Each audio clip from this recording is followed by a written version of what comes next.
I want to thank Baruch Zhang for sponsoring tonight's class with the sushi, which will be here shortly. Thank you, Baruch.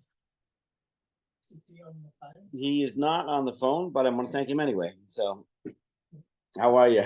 Have a seat. We're about ready to roll. We're starting with chapter 8. If you want to follow along inside of chapter, it's page 104. Okay, so the previous chapter, since we always start on time, this is Chabad, and everything is run to the minute. Depends which minute, but one of the minutes we run on. Page 104, chapter 8. We're talking about negative energy. This is actually kind of the conclusion of the first section of Tanya, the first 8 chapters. Chapter 9 sort of starts us off on a slightly different subject matter. But in the previous chapter, we discussed how the case of a kosher experience that a person carries out with bad intentions, without the proper intentions of serving God. Now we're going to address the opposite situation in which a person may have a non-kosher experience, quote unquote, carried out, but albeit with good intentions. In other words, as we'll see shortly, that a person may have sinned, but the intention was good. What would be an example? Let's get straight to the text. Page 104.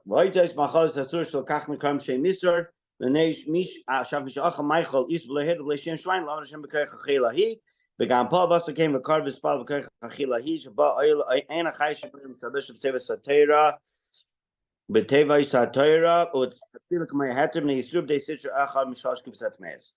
So basically, if a person eats non-kosher food, but they do it with the best intentions, it's usur, isur. Remember from last week, for those who were here last week, we said the word isur, which translates literally as chained or tied to. It's commonly used as the word for forbidden in Hebrew, isur or asur. But it literally means chained because it's chained or tied to the 3 klipot of impurity. So if a person eats non-kosher, knowingly that is, okay, now even if you inadvertently eat a forbidden food, let's say you didn't know it was non-kosher, you did it for the sake of heaven. You're eating, you ate the food, you're going to go daven with that energy, you're going to study Torah, whatever it may be, but it was treif. And perhaps you didn't even know it was treif. Still in all, when a person davens with that energy or learns with that energy or fulfills a mitzvah with that energy, so still in all, the chayas, the energy, which is gleaned from that particular food, is not able to ascend to a higher plateau, remains basically stuck in these 3 klipot of impurity.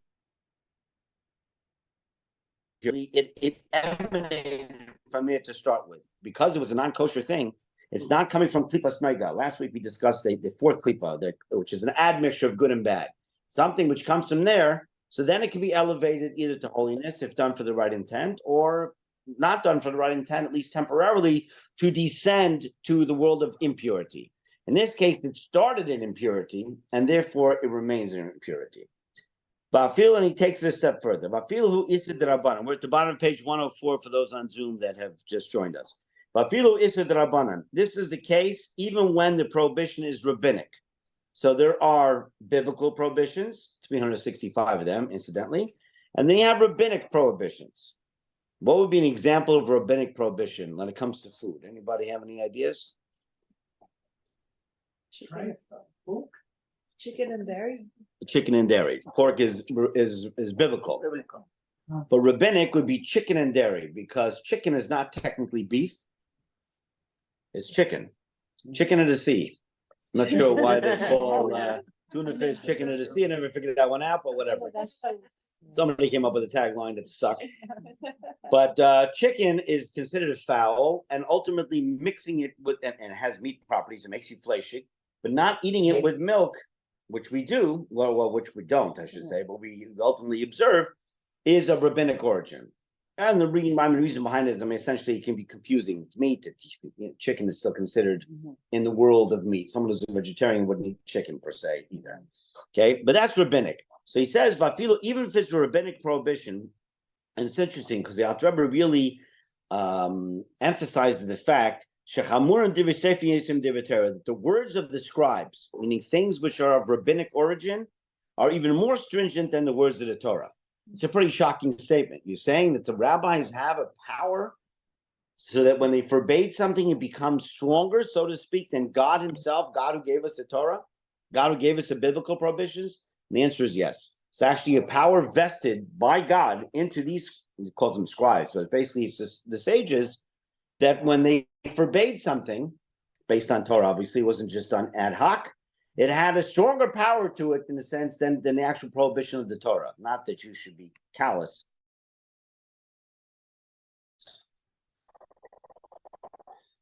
So he says, we're midway down 105. So therefore, the evil inclination, or the Yetzer Hara, as it's called in Hebrew, and desire for forbidden things does not originate from the animal soul of Klipas Noiga, which is the fourth Klipa, the admixture of good and bad, but from an external influence, Hushayd Mishayd Nuchran. It's called one of the foreign demons. It literally means like the non-Jewish demon. What kind of non-Jewish demons are there? Are there good demons and bad demons? I mean, so he explains, this is based on Kabbalah. The energy of the Yetzer Hara, did I lose some? I'm not sure what I did there. Okay, which has the energy of the Yetzer Hara of wicked nations of the world, whose souls are from the three impure klipos. In other words, your temptation to sin as a Jew comes from an external negative energy. It's not natural, quote unquote, for a Jew to sin, because we're created in the image of God. We have a godly soul. The nature of the godly soul, obviously, is not to want to sin. So what would prompt us to sin? So the answer is, it's like an external negative energy that comes in and clouds our thinking, etc. In the terms of the Zohar, it's this non-Jewish demon, if you will, the foreign demons that ultimately get their energy from the three klipot of impurity, and they schlep us towards that. That's what schleps you towards it. It's almost unnatural to a degree for a Jew to sin, as easy as it seems to sin. Okay, they take a lot of conscious effort usually. Okay, quite conversely, but nonetheless, deep down, if you get rid of all the schmutz, deep down, we are a pure soul, a godly soul, and a part of God, and that sinning ultimately is antithetical to that level of godliness within us. The Masha'en Kain, bottom of 105. Masha'en Kain, now, what happens when you have a desire for permitted things? You're just passionate about permitted things. I'm not talking about studying Torah and davening, etc. Just whatever they are, part of germane permitted actions. So is that cool? So he says that desire comes from, quote unquote, the Jewish demons, as he calls it, or kosher pleasures come from the Jewish demons. Because even though the pleasure-seeking impulse can cause you to forget God, because you just get so involved in the pleasure-seeking, even if it's a permitted act, but sort of God gets shoved out of the picture. So, but nonetheless, since it was a permitted act, if a person afterwards does tshuva, repents, whatever it may be, so then they can take that act from the evil side, if you will, because it wasn't done for God, the sake of serving Hashem, and then elevate it to holiness, to kedusha, only because it started in the permitted zone. If it starts in the forbidden zone, it cannot be elevated. That's basically what the point is. All right, now we're going to Klipa detox. I have a little coffee beforehand, l'chaim.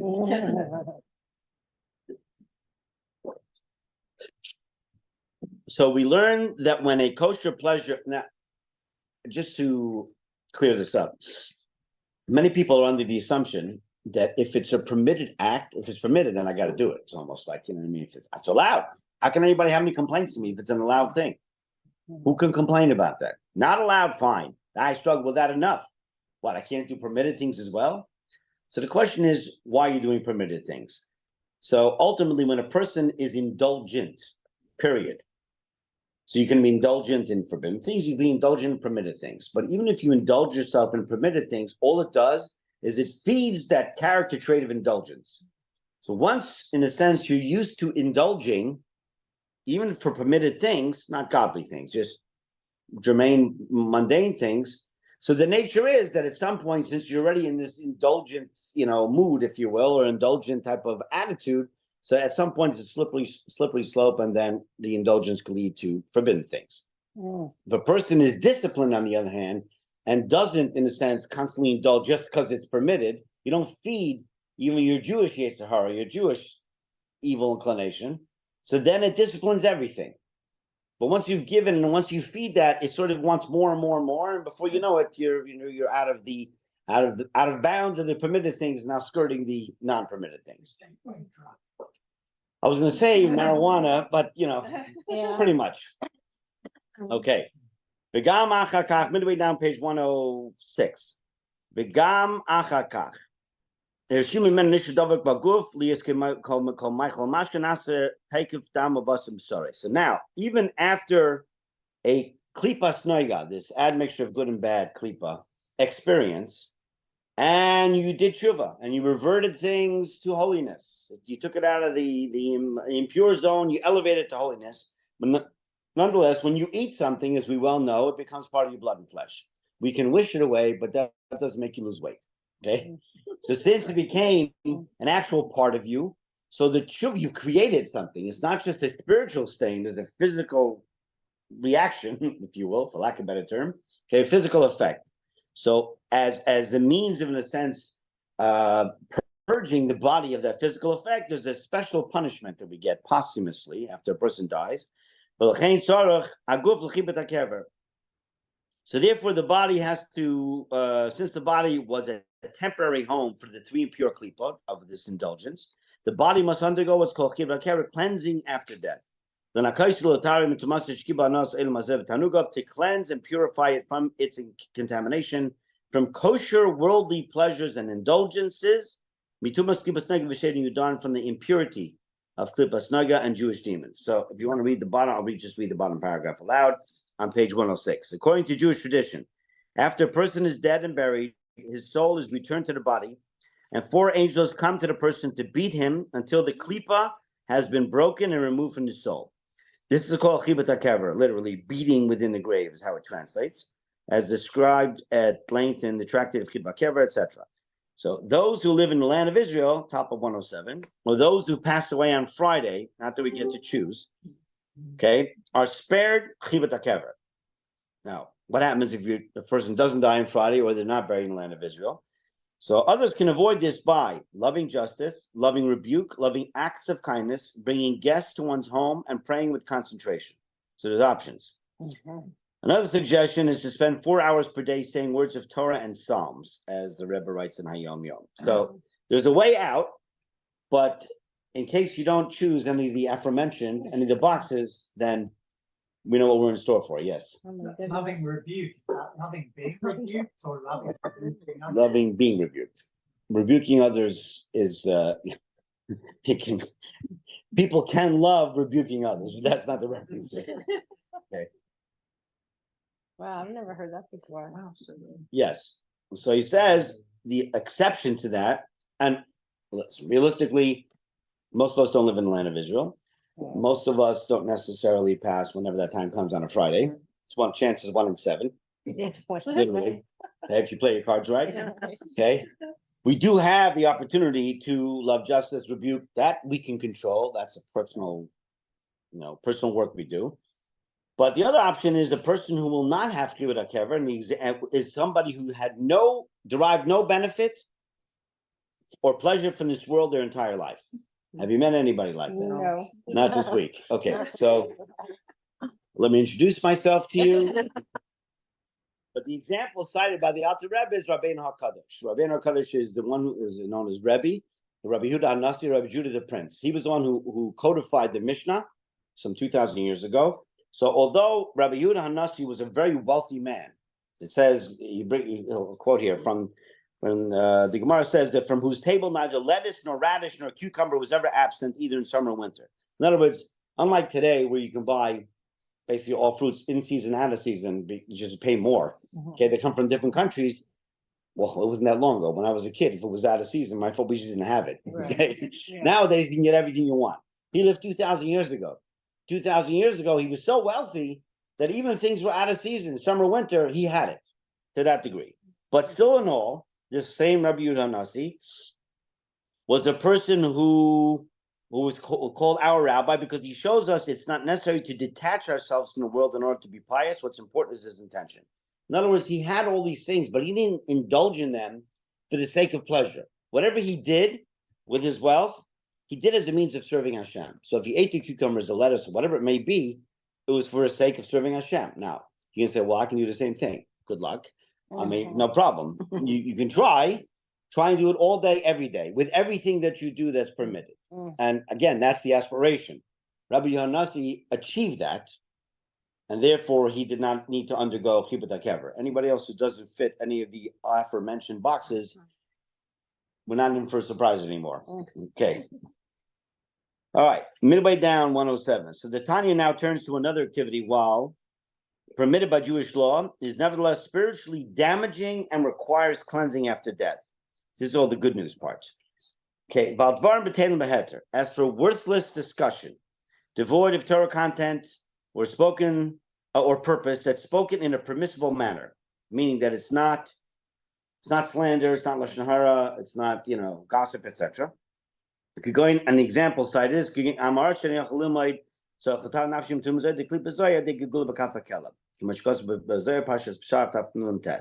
so, for example, an uneducated person who's unable to study, they don't know how to study, and therefore is exempt from the requirement to study Torah all day, all the time, even though this uneducated person didn't sin, because they're not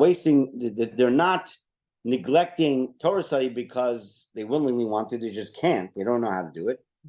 Still in all, they have to undergo a cleansing in the soul to purify it from the contamination of the klipa of idle chatter, literally, or just worthless discussion, as he translates it here. And that is achieved through the soul being flung. It was called kaf hakela, the hollow of a sling. What is this hollow of the sling? I think he explains it here also. Yes, top of page 108. In kaf hakela, or midway down 108, the soul enters a world of imagination, thinking it is still alive in this world, and it is drawn into the same inappropriate thoughts to which it had become accustomed. As the soul is flung from thought to thought, it experiences pain, which is cleansing. There are various other explanations to it, in addition to the fact that, so the soul is the hollow of the sling. According to some, it's like the soul is taken from a place of holiness to a place of unholiness. So the place of holiness obviously is in heaven. Then it's taken, it thinks it's alive again to the world of unholiness. And then it's ultimately by seeing re-experiencing the sins that it committed, it's painful. Others, according to other opinions, it's the soul's like flung from the Holy Land, from Eretz Yisrael to the outside of Israel. But again, is from purity or holiness to unholiness, etc. We get the idea. This is a means of cleansing the soul specifically for the sin of idle chatter or just a worthless conversation for somebody who cannot otherwise study Torah. Now, what happens to somebody who can study Torah? Well, we're going to get to that actually in a second. Before we get to that, let's talk about forbidden speech, not just chit-chatting about nothing.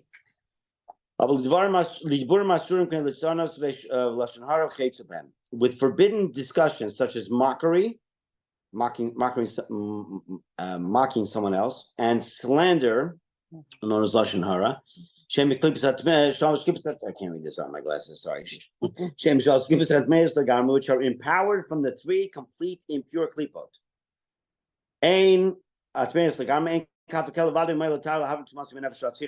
So kaf hakela, this hollow of the sling, is not enough alone to sufficiently cleanse the soul and detox it from this impurity, but rather the soul must go down to Gehenna, to purgatory, as the punishment for slander, etc. Now, what happens? The same is true for somebody who's able to immerse himself in Torah study. They could study, they're not uneducated, but instead immerse himself in worthless discussion, just wasting your time, devoid of Torah content and purpose. So then, in that case, kaf hakel, the hollow of the sling, punishment alone, cannot help his soul to be cleaned and purified, since the activity is now sinful. Because this person is able to study Torah and now is willingly, quote unquote, not studying Torah, which is a transgression for that person, unlike the uneducated person who can't study because he's uneducated. So he says that and to be cleansed, that soul needs specific severe punishments for the particular sin of neglecting the Torah, and that is besides the general punishment administered for the idle neglect of any positive commandment, which also applies in this case of neglecting Torah study. In the Gehenna, the purgatory of snow, as explained elsewhere. Now, it's not like you get an option. Scary. I'll take the Oh. Colorado trip instead of, Death Valley. What is this Gehenna of snow and Gehenna of, or there's the other options, Gehenna of fire, which we'll see shortly. So, although they're metaphoric, obviously there's no, in purgatory, it's not like there's physical snow and physical fire. But in general, when a person, as everything is there's something called the mida keneged mida, that the punishment, or let's say in this case, the punishment is commensurate to the act. So if a person sins with passion, with lust and passion and session, that's equated with fire, heat, right? So the punishment then is in the purgatory of fire. If a person sins, in this case by neglect, by apathy, that's cold. Something which is someone who's apathetic is cold to somebody else. So then that punishment is in the Gehenna, the purgatory of snow. Whatever that means, again, can't watch the video to see, which one it is, but you get the concept. So the punishment is going to be commensurate with the act. So in short, a person who has the ability to study Torah and does not study Torah, and in turn is busy with worthless discussions, he calls it, or idle chatter, etc. So then kafakel alone is not enough. And he also transgressed the positive commandment, which is to study Torah day and night. I mean, as much as physically possible. So there's that punishment. And in addition to that, there's this other one now. We got this, the Gehenna, the apathy one. You know what I mean? We're going to the Gehenna of Shelag. It doesn't bode well, okay, for that particular transgression. It gives you an idea as to how important it is, ultimately, for the soul to use out its time in a proper and a fruitful manner, and not just wasting our time.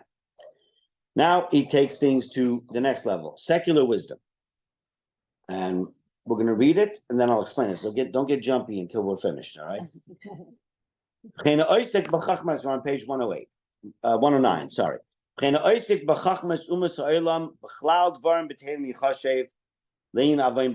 Similarly, studying even permitted non-heretical forms of secular wisdom, so you're not studying anything idolatrous, etc., it's basically like the sciences, mathematics, is considered a sinful neglect of Torah study, tantamount in Jewish law to worthless discussion, as stated in the Alter Rebbe's laws of Torah study. So according to this ruling, if a person has a choice at any given moment whether to study Torah or a secular subject, secular wisdom, and he chooses the latter, then he's considered to have neglected the commandment to study Torah, which sounds like a pretty harsh thing to say. So I said, don't get jumpy yet. Okay? Now,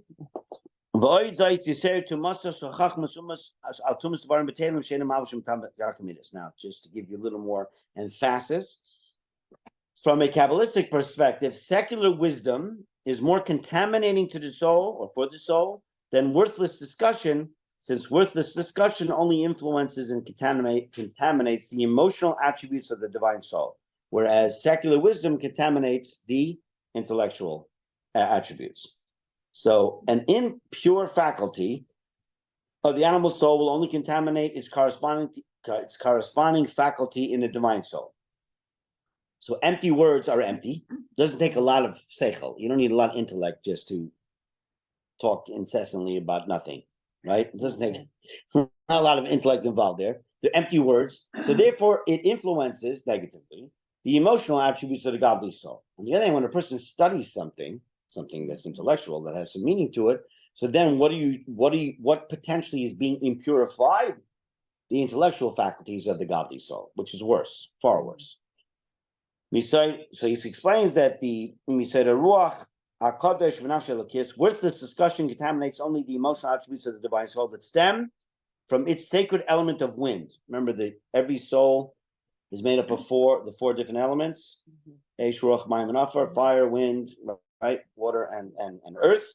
So wind or air, if you will, is just empty, right? It's like things just blows carelessly, and which is equated with the idea of these like idle chatter. It's like full of emptiness.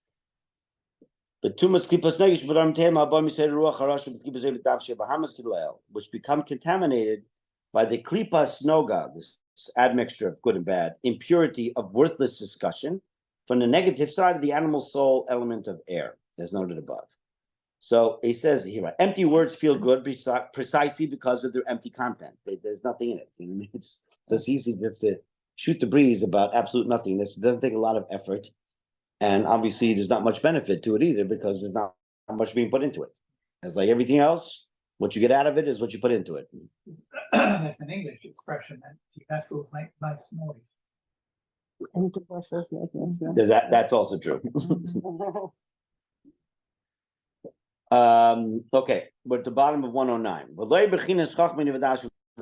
But worthless discussions will not contaminate the intellectual faculties of Chachma bin Avdas, wisdom, understanding, and knowledge in your divine soul. Because worthless discussions are words of nonsense and ignorance. The proof of this being that even fools and uneducated people can speak that way. So you don't have to be a rocket scientist, rather, to just to speak worthless words.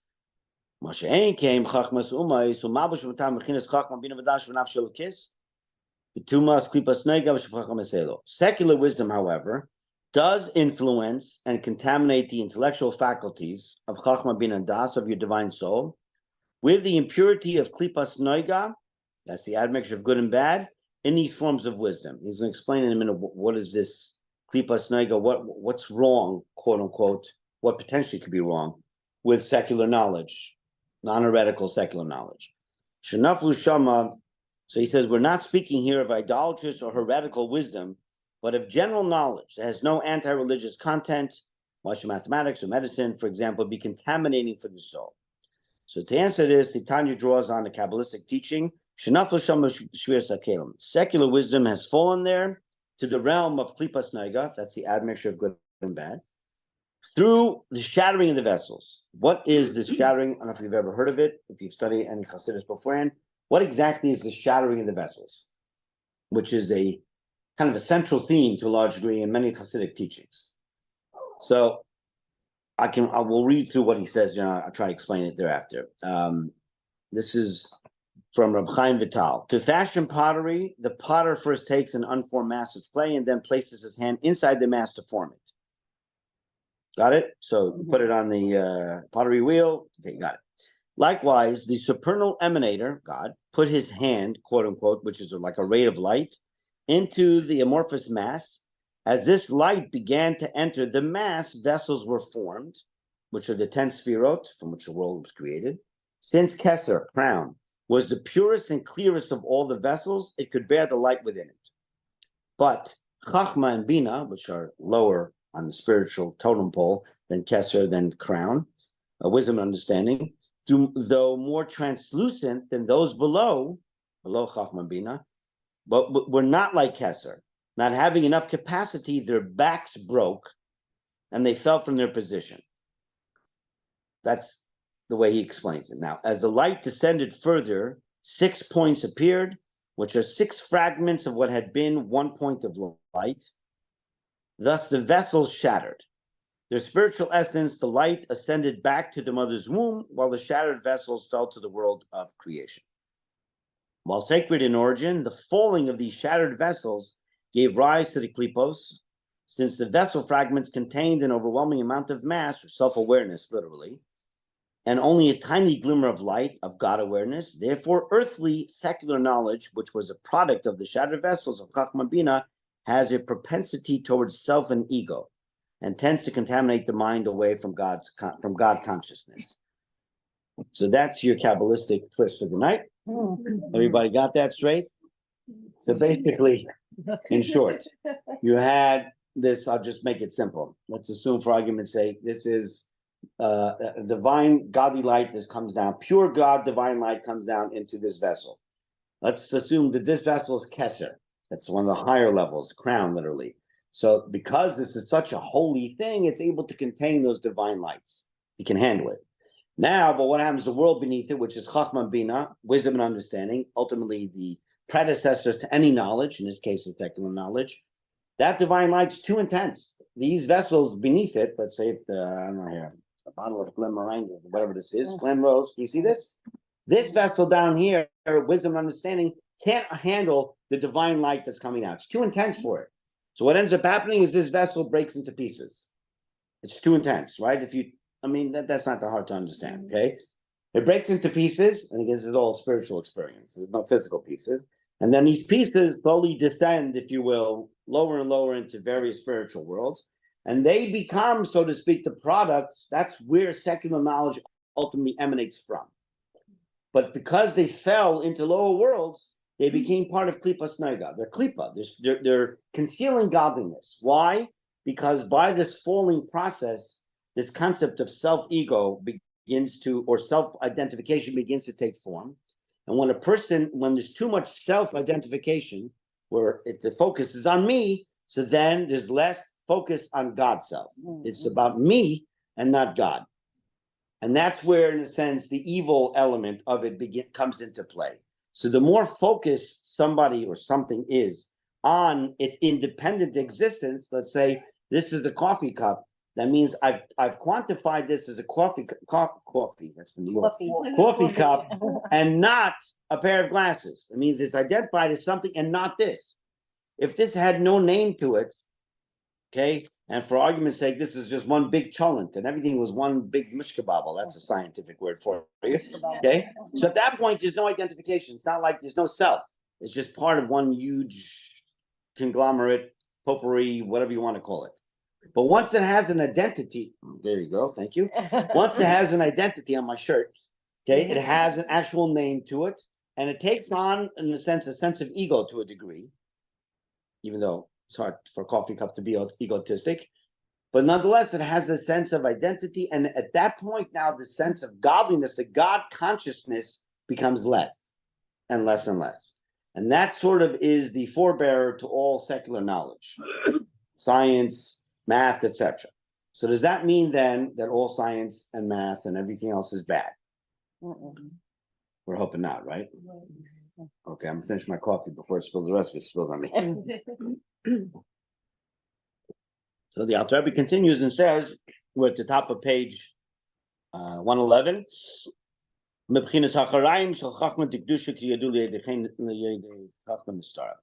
But the shattering of the vessels affected only the backs, literally, it's like the hind side, of sacred wisdom and knowledge, wisdom and understanding, as is known to those familiar with hidden Kabbalistic wisdom. In other words, it didn't affect the core essence of those vessels, but more so the backs, like the hind side.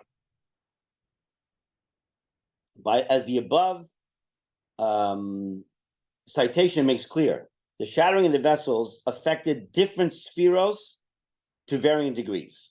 In other words, the lower down you come in the world of spheros, the more affected it is. While the vessels of the 6 emotional spheros were shattered completely, that's chesed, gvura, tferes, kindness, severity, beauty, etc. The intellectual spheros, chachma, bina, v'das, wisdom, understanding, and knowledge, suffered a shattering only of their backs, which is their external bias, as opposed to the internal. Practically, we see this in the extent to which human emotions and intellect are self-serving. Emotions, when devoid of intellect, are always self-serving, right? So it's, why doing this? Because I love this. Why do you love it? I know, because I love it. That's it. It doesn't matter why. I don't know why. I want it. You ever go into a store and say, I want something? And someone says, why do you want this? Just because I want it. Do you need it? I don't know. I want it. What difference does it make? We call it retail therapy, whatever. You call it whatever you want. But it's not necessarily, there's an emotional desire for something, but it doesn't have to make sense. There's not a lot of intellect involved on that end of it. Thank you very much. Sushi delivery has arrived. Thank you. Let's put it out. Okay, thank you. Let me open it up. Thank you.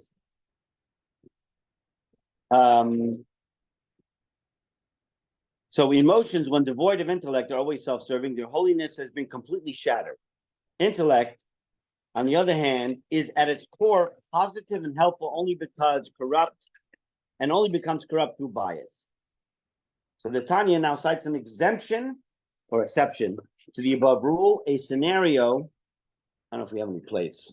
I'll bring. Okay, if you know, and there's also, if you don't mind, there's the soy sauce and whatever the other sauce you put on there in the fridge. The schmear, The smear. The Tanya now cites an exception to the above rule, a scenario where secular study would be considered contaminating. Would not be considered contaminating, even according to Kabbalah. What is that exception? Elam kain oisa oisan Secular knowledge will contaminate a person unless he uses it as a spade with which to dig. In other words, it's a tool to use for a greater purpose, namely, to earn a comfortable living or livelihood, so as to be able to worship God and support your local Chabad. I don't know if you have that in yours. Yes, it's there. Yes, there. Or he knows how to utilize secular wisdom in the service of God or his Torah to clarify a point of law or to defend Judaism from critics, which was a favorite pastime or not so favorite by rabbis back in the medieval ages, etc. As in the case with any klipas nega entity, its negative self-serving inertia can be neutralized by the correct intention and alignment. If secular wisdom is studied with a Torah purpose, in other words, to earn a livelihood, to be able to worship God, etc., or to directly enhance Torah, it will not have a contaminating effect. This was the reason of both Maimonides and Nachmanides, of blessed memory, and their adherents who immerse themselves in secular studies. For those of you unfamiliar, the Rambam Maimonides lived some 800 and change years ago. In addition to being a great scholar, author, the Guide to the Perplexed, the Chazaka, etc., but he was also a doctor, a philosopher, master of astronomy, and more. As was the Ramban, maybe not with the same qualifications, but they both studied a lot of secular knowledge. In fact, the Rambam, Maimonides, in perhaps one of the most difficult sections in his works, is what's known as Hilchos Kiddush HaChedesh, the laws of establishing essentially the new month, the new moon.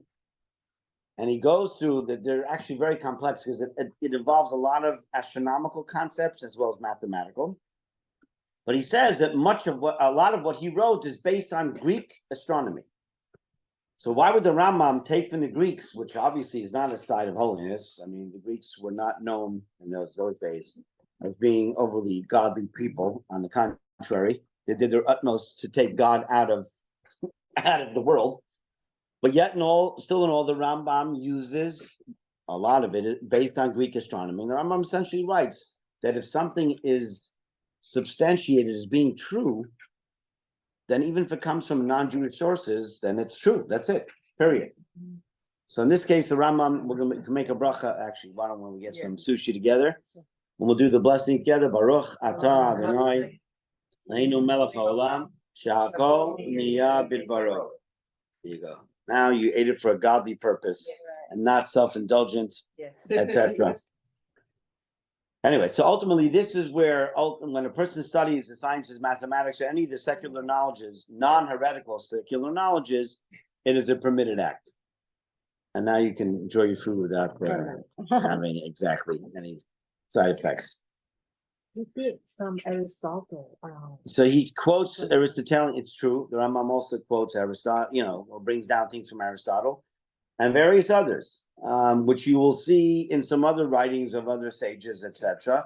But as the Rambam puts it, if it's true, it's true. And once it's been substantiated as being true. I am not a master of astronomy yet. I'm still working on. I know the Big Dipper, the Little Dipper, and Betelgeuse, whatever they call that one over there. The North Star. And every so often you can see a planet because it's too bright to be a star, so we figure it's got to be Venus or somebody floating around.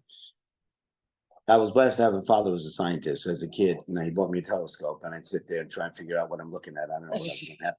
I couldn't, focus. But I did see the man on the moon more than once. Yeah, he waved. He said hi. Right. Yeah, no, we had a long conversation.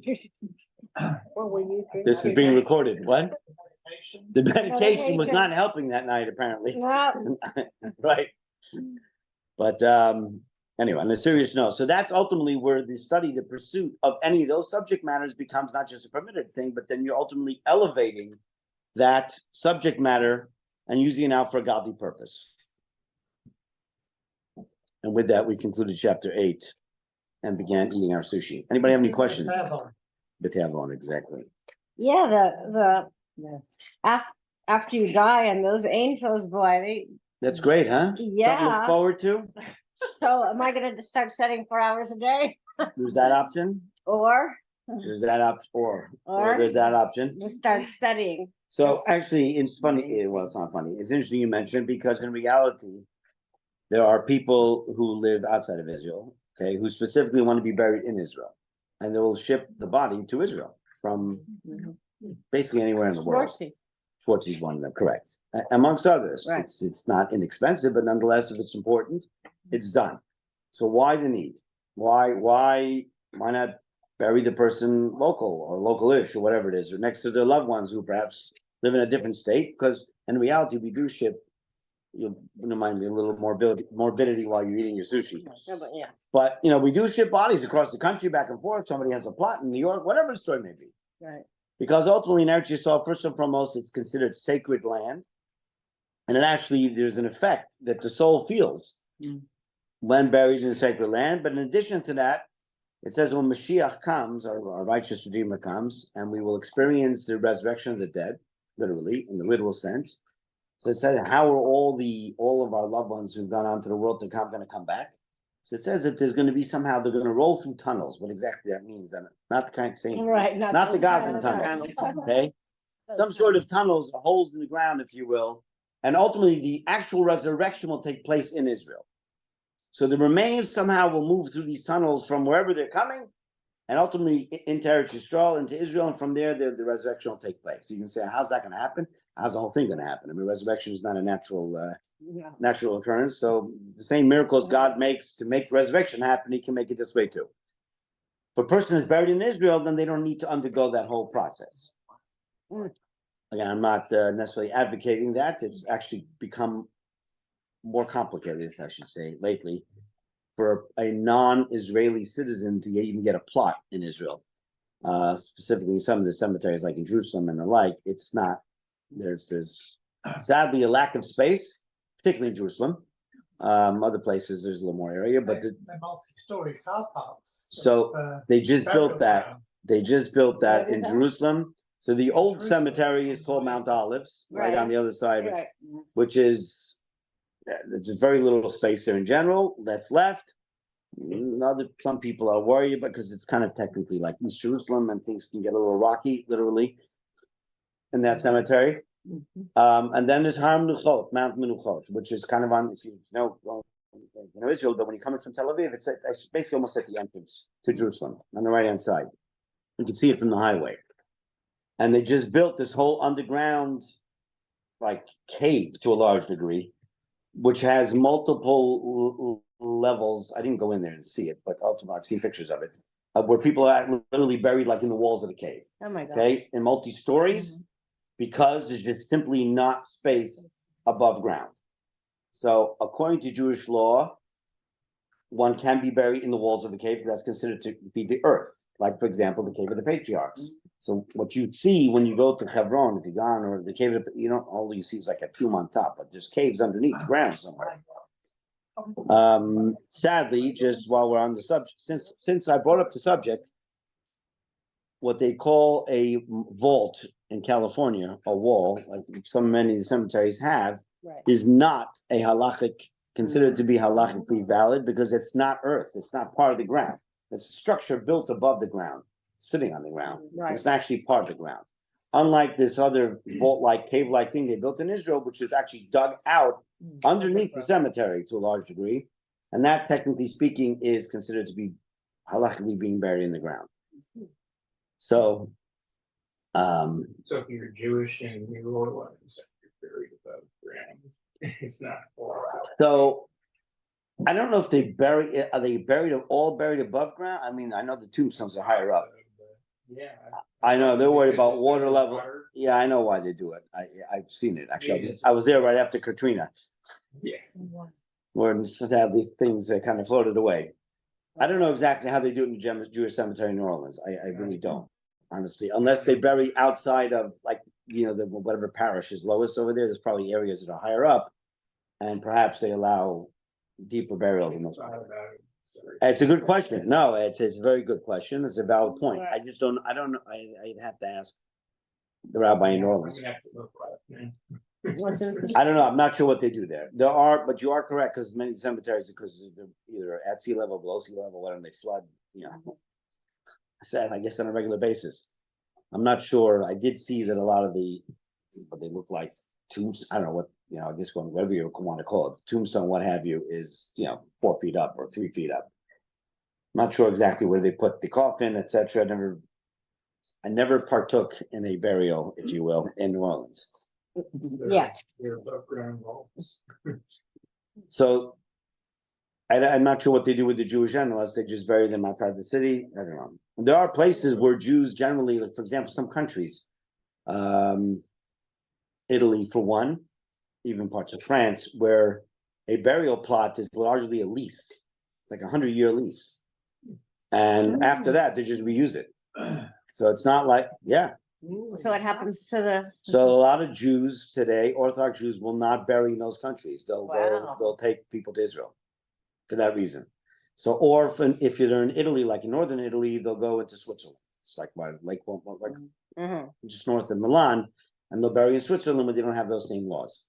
But in Italy, and I think France or parts of France certainly, it's a lease essentially. It's a 100-year lease, and then they just reuse the plots. I don't know, for whatever. It's good business, And perhaps other countries also. Those two I happen to know about. Maybe Danny, who's in Greece, to do the same thing now. Yeah, they list for a certain period of time, then they get the bones and they put them like in a box, like ossuary, and goes somewhere else, like in storage, and then they. I don't know. Okay, so there is a law. I was at I was at the Jewish cemetery in Thessaloniki, which is used till today. I mean, it's not a large Jewish community. The old Jewish cemetery in Salonika was destroyed basically by the Nazis and posts. It was like a veritable city in and of itself. There's a huge university built on many square blocks of what was the old Jewish cemetery in Salonika before the war. Salonika was known as like the Jerusalem of the Balkans. So I don't know how many of you have been to Poland, but if you go to Warsaw, what is the big Jewish cemetery in Warsaw? I could be wrong. I think there's somewhere around on the order of like 300,000 graves. 300,000. It's like a city. I was there. In fact, actually, one end of it was the ghetto. That was like the edge of the ghetto. And sadly, you can see pockmarks in a lot of the tombstones along the first row where Jews were running to try to escape the Nazis, etc. Anyway, so Salonika had its equivalent thereof, but it's all destroyed. There's nothing there. It's just a university there. Apparently, they used whatever tombstones were left, and they put them into the walls, use them as steps. As commonly was done, etc. But the Jewish cemetery is still used. So I don't know. Maybe the Jewish cemetery has a different designation. I don't know. I didn't ask. I didn't know about that in Greece itself, but certainly in other countries they do. Please enjoy your sushi. On that note, I'm still in Kafakela. Anyway, that basically that sums up chapter 8. Anybody have any questions on the first 8 chapters?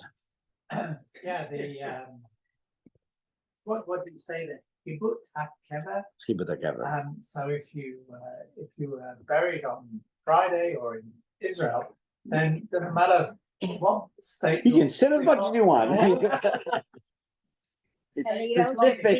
It's specific to that particular sin of having eaten kosher food, but not for the sake of serving God. And then afterwards you did tshuva and elevated the food from its temporary descent into 3 klipot of impurity and subsequent ascent. But since you ate something, it became part of you physically. So therefore there's this punishment to sort of rid whatever enjoyment.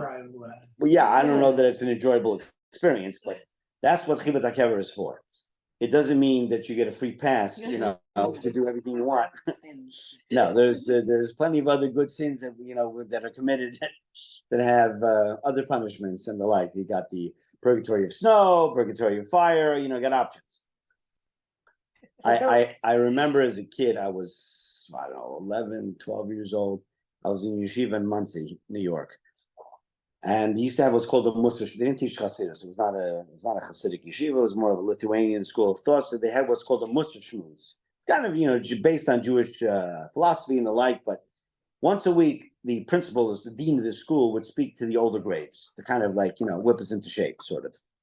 I don't remember much of any of them, but one. There was one in I think it was in 7th grade, so I was like 12, 13 years old, and the theme was about, he was trying to describe to us what's going to happen in Gehenna, what kind of punishments will happen in purgatory. There's a lot of parts of Musar deal more with the, the sort of fire and brimstone, or, the punishments for sin, etc. So he's trying to inculcate in us how terrible is Gehenna. So the example he gave us, is the only thing I remember, was let's say a boy enjoys roller skating. This is before they had, so roller skating was, and you love roller skating, and instead of going to school or studying Torah, you ditch class, whatever it is, and you went out to a roller skating rink, and without permission, you went and you skated. How are they going to punish you in Gehenna? So it's not they're not gonna say you can't roller skate. They're gonna give you a beautiful roller skating rink, okay? And it's absolutely outstanding and described in detail what the rink will look like, and great skates, good wheels, etc. And they let you skate around once and twice and 3 and 4 times, and you want to take a break because you're tired. No. You can't take a break. Keep going around. You go on another 1 or 2 laps, and you really no, you can't stop.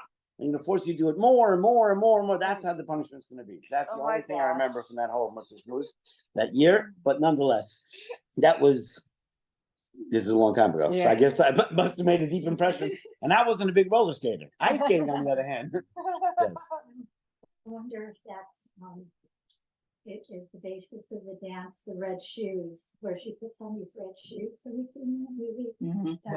Yeah. And she dances to death. To her death.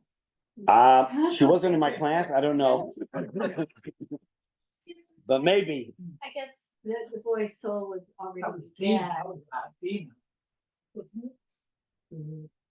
I didn't see it. I don't know. Oh, Dina? Really? What was she? The secular thought seems to get a bad rap. I mean, secular thought has brought medicine and a lot of good.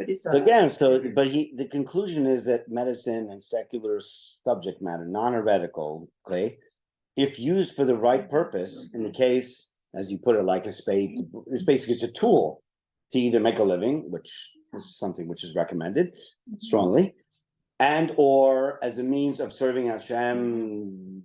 If they needed to debate, whatever it may have been, but it was used out for a godly purpose, so then it's fine. I mean, listen, there's plenty of Jewish and Orthodox, I might add, scientists. There's a couple doctors, if you look hard. Okay? Yeah. My father was one. The Rebbe himself, yes, had a degree in engineering. True. So the question is, what are you using it for? I've told the story before. My own father, who became religious in grad school.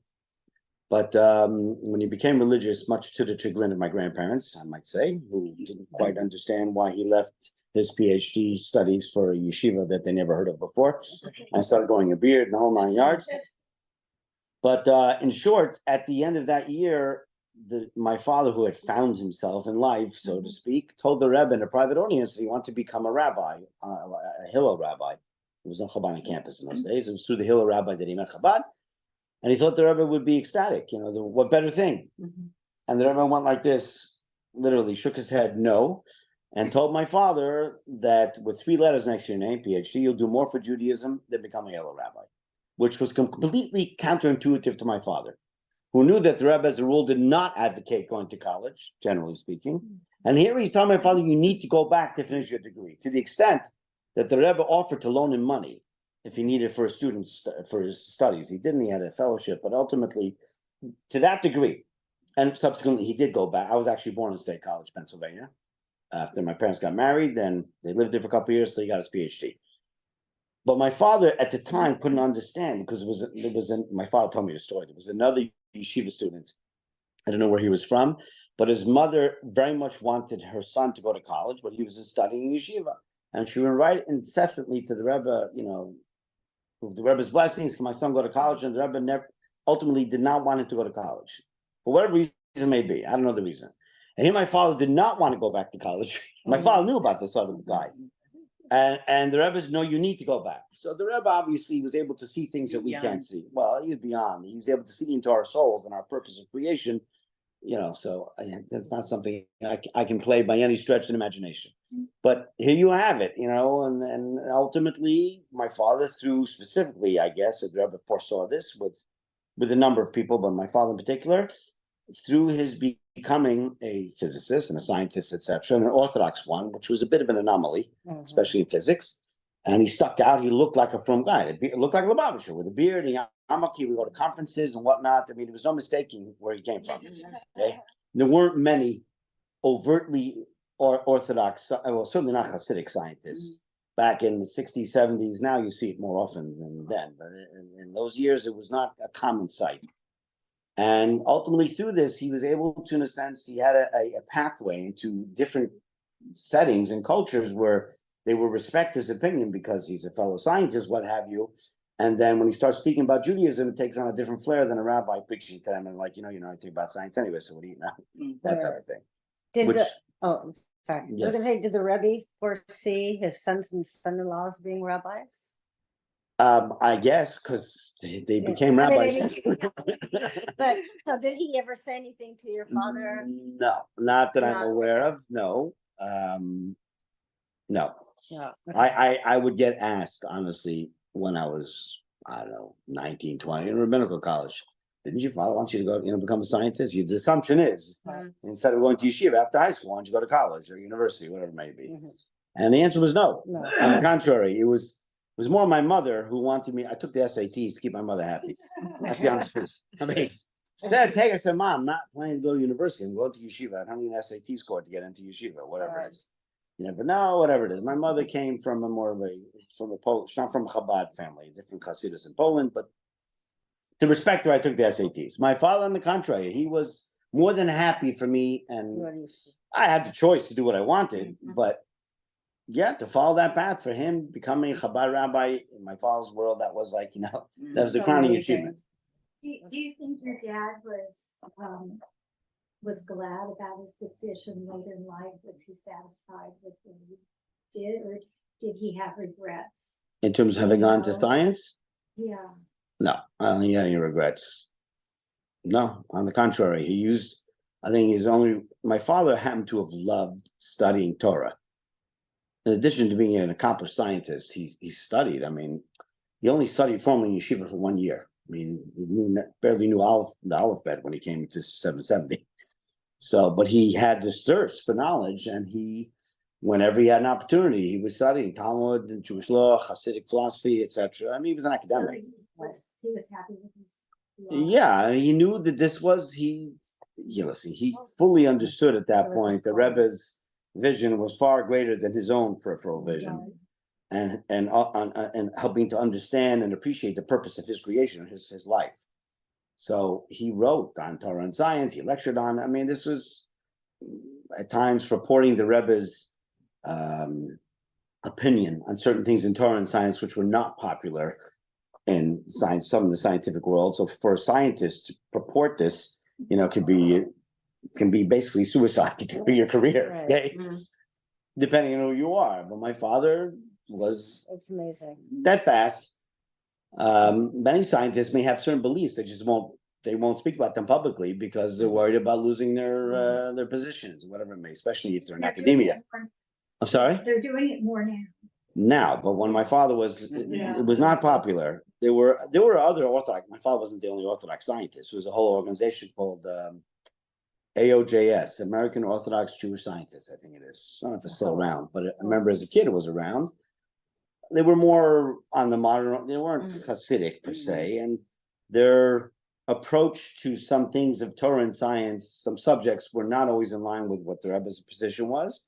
My father did his utmost to take the Rebbe's position and explain it, and it didn't always make you popular, but it is what it is. The fossil record is a sticking point. Fossil records is certainly one of them. So carbon 12 and 14.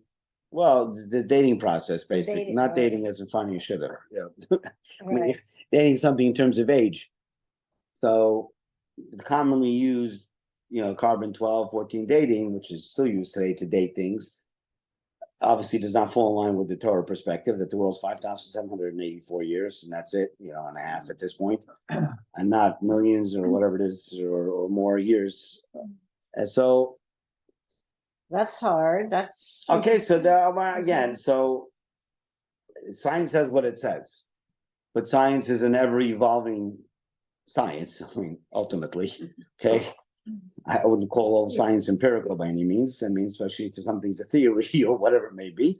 But there's certain assumptions that have to be made in order. Again, I'm not speaking as a scientist, so that's my. Okay, I'm not. But as I understand it, when you do a dating, for example, carbon 12-14, certain assumptions have to be made, and if those assumptions are not there, then the dating process is not going to be accurate. So they usually, there's like a half-life or like a decay, if you will, that takes. Well, you probably explain it better than I can. You're the scientist. All right, Danny, you mentioned it. Speak about radioactive decay.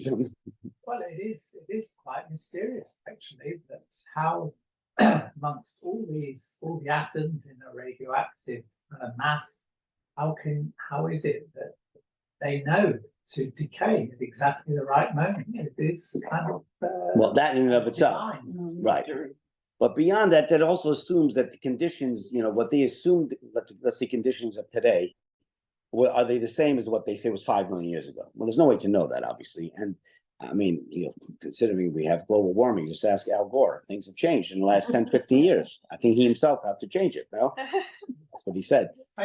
Well, whatever it is, it doesn't matter. The point of the matter is that the world, our current universe, is constantly evolving and changing. And things are, yes, whether it's water temperatures, this, that, what have you. You say, well, it's just a degree or two. But let's say, assume that the ocean did warm up 2 degrees over the last 20 years. The ramifications are actually far greater than what we think they are. We don't see it. You live in Pasadena, but to ocean life, it can make a major difference. Certain fish can only exist in certain temperatures or whatever else is going on. And the same thing applies when things decay. So we're assuming that the world was this temperature and that this rock was always next to this other rock. So based on how old this is, I'm going to determine how old that is. That's assuming nothing's moved, dramatically. And if you take into account that we had a major flood once that the world was covered with water for almost an entire year, minus Israel, okay, during the flood of Noah, where there was boiling hot water that came from the bowels of the earth and cold water which came from the windows of the heaven, as the Torah tells us.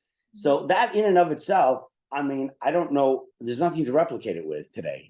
It's never been replicated scientifically, to the best of my knowledge. Could that change things? Of course it can change things. I mean, the whole world is covered in water. That's going to change a lot of things, and perhaps the way things appear. Based on Torah, I mean, it's clear that let's say, for example, they find a rock that they date back 5 million, whatever it is, X amount of years old. Hashem created the world in a mature form, so that when rocks were created, they were created to look a certain way, period. What we may perceive as being science may perceive as being millions of years old, they weren't created as baby rocks that grew into big rocks. It didn't work that way. So whatever we see, whatever we find on that level of things was created in its mature form. Period. That's interesting. And rocks don't grow as far as I know, by themselves. Well, we call them inanimate objects. Now, granted, they can shift and what have you, but if you leave a rock in one place for 100 years, it's not going to get bigger. Right. You can watch the grass grow, but you can't watch rocks grow. Okay? What? They can get smaller by erosion, but they're not getting bigger. Okay? And they're not going to. They may be older, but they're not. I mean, in reality, the rock's still the rock. Crystals grow. A crystal's not a rock. It's to do with when carbon is captured from the environment, how fast it decays. The decay process itself is quite mysterious. It means that out of millions of atoms, exactly the right number are going to decompose at exactly the right time. It is quite strange. As I understand it, most accurate. Not really. Not necessarily. You just look at it empirically. Different. I mean, like radioactive iodine that you inject for thyroid treatment, it has a certain half-life. So they just say that you can measure empirically that over however many, I don't know what the half-life is, let's say over 50 years, half of the atoms will decompose. But how do the atoms know which ones should decompose to maintain this half-life? It's quite strange. As I understand it, the most accurate dating process that exists to any living thing is tree ring dating. So where they'll cut a tree, you know, based on the amount of rings. Say the sugar. That too. So that is something which they count. I was always mistakenly under the impression that every tree grows one ring per year. It's not true. There's some trees that grow multiple rings, and I don't know which ones do what, but whatever it is. But they know that, and they'll literally will core trees till today, okay, and count. I mean, some of them are almost like microscopic rings at this point. And count the rings. I had the privilege of actually taking my dad. Some of the oldest trees in the world are in California. Redwoods, yeah. Not the redwoods. No, it's the Bristol pine cones up in like the White Mountain. It's not White Mountains. Outside of if you go to Bishop on the 395, Yeah. hang a right up in the Sierra Nevada areas. Right. Sorry. So at the Way top, to Mount Whitney or something. it's to the east of Mount Whitney. So if you go up, I've been there twice. I took my father, and my father had a passion for this. He was actually visiting once. I said to him, I'll take the day off. Let's do whatever you want to do. My father had no interest in going to Magic Mountain or Disneyland. So he didn't want to bother me. I said, Tom, tell me where you want to go. I'll drive you there. So he's always wanted to see the Bristol pine cones. He's heard about them. He's read about them. He's researched them. He said, but it's far. It's a good 5 hours from here. This is one day, back and forth. I said, I will take you. So we left here like at 6 a.m, drove straight up there, and there's a trail you can take. It's, I don't know, a mile or two, whatever trail, and see these trees. They're not impressive looking trees. They're not like the redwoods or the sequoia. They're like these gnarled. They look old and gnarled and not very tall. They're maybe, I don't know, 15 feet or less. But they do look old, and the reason they look gnarled is basically because of the wind. Basically, the wind it's just like it's in the valley, what have you. The wind over thousands of years has been shoving snow and dirt at these things, and at some point it creates this almost swirling pattern and gnarled look. So the oldest tree is actually ironically called Methuselah, okay, which is named after the oldest man to ever live, Methuselah, who lived 969 years old. They call it Methuselah.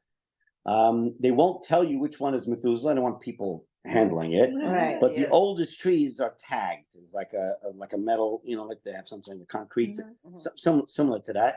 So that's the orchard, if you will, the area. So we went there, and I can't remember the man's name, but a world-renowned professor out of, I think it was the University of Arizona, one of the schools in Arizona, who was considered to be a master of this subject matter. My dad had read his books and what have you. It turned out this guy was there at the time, he was dating, and we bumped into him in the middle of our path. So my father and he had a half-hour impromptu conversation. We were sitting on the log, basically. So the guy took out his coring sample. He showed me. I mean, he had this tool. It's like a thin tube almost. It doesn't ruin the trees. They're careful, obviously. You don't want to kill the tree. And he showed us how he cores it. To a large degree, but they actually core through the entire. You have to core through the center, and he showed us how he does it. The tools, the instruments they use, and he showed us samples that they had. And to me, my father was like in seventh heaven. Actually, it's like talking to the guru, so to speak. Okay, right there at 10,000 feet on a log, and then there was a lightning storm that hit, and we got out of there, and there's no place to hide. Now you can see there's plenty of places where lightning hit. So. But that's right here in our backyard. That's some of the oldest living organisms in the world today, period. But they can only date them back accurately, if I remember correctly, to somewhere close to 5,000 or 6,000 years. That's as far back as they can go. I think maybe it was sort of 5.5, 6,000 years old. It was in that realm. There's nothing 1 million years old, 15,000 years old, 50,000 years doesn't exist. So that's more in line with obviously the Torah. So trees grow, unlike stones, which don't grow. And even though the original trees were created 5,784 years ago. It's Hubble on Mount Wilson that measured the age of the universe. Because, right, so that expanding. Right, but even measuring but it's constant. I mean, that calculated to estimate 13.7 billion years ago. Right, but when you start estimating in the billions, so then millions become pocket change. Yeah. 1 million years, doesn't it 1 year take a long time? Never mind, it's true. So yeah, I mean, I understand, and the universe is, as I understand it, I guess is expanding. I'm not sure exactly. Yeah, I went into rabbinics instead of string theory or astrology. Mount Wilson, just up here. No, I know where the Hubble telescope. Yeah, I know that. Anyway. All right. Well, that sums up this lesson. All those on Zoom, have a good night. Thank you for joining us. I hope you enjoyed the sushi at home, but if you were here, you would have it in person. Just saying. No guilt.